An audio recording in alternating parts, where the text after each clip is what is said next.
nation.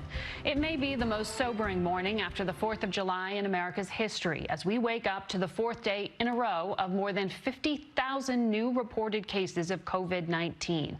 They're on the rise now in 40 of 50 states. We're committed to bringing you the facts about the virus and the most knowledgeable guests that we can. We think it's important for our viewers to hear from Dr. Anthony Fauci and the Centers for Disease Control. But we have not been able to get our requests for Dr. Fauci approved by the Trump administration in the last 3 months.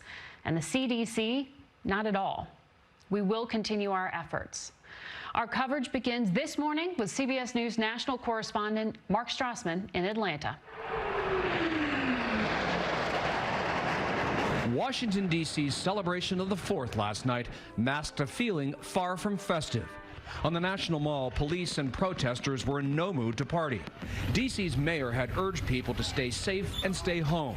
And at the White House, masks were available, but few people wore them, as President Trump bragged about his administration's response to the pandemic. We have tested almost 40 million people.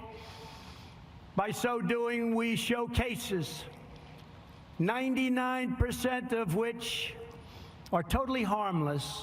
Tell that to health officials across the country. They saw a parade of non-social distancers this weekend.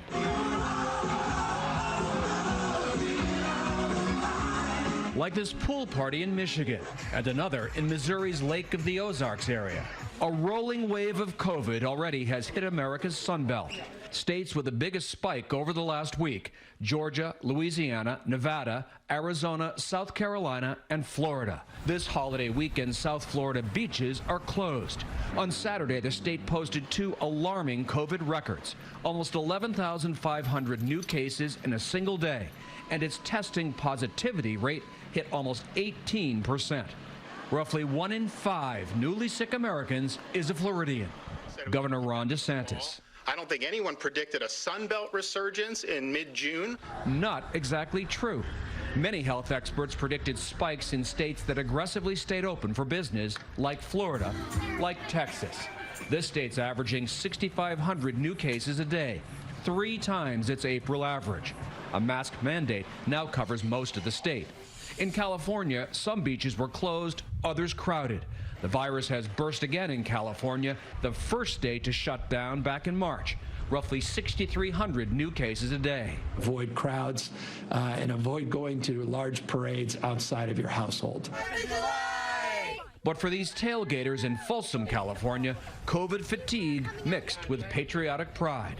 The cars were parked 6 feet apart. In Arizona, free COVID testing drew hundreds of people.